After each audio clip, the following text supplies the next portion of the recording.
Si Juan de la Cruz.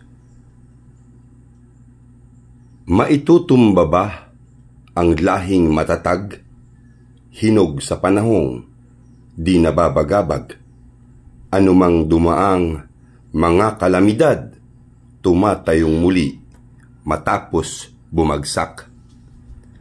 Kahit marami pang mga asong ulol na namimerwisyo at kahol ng kahol, saka mga ahas na kapwa Pinoy, si Juan de la Cruz ay nagpapatuloy.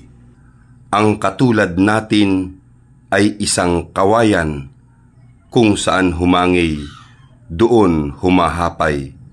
Mabiyak man tayo sa kinalalagyan, ay mayroong labong na muling lilitaw.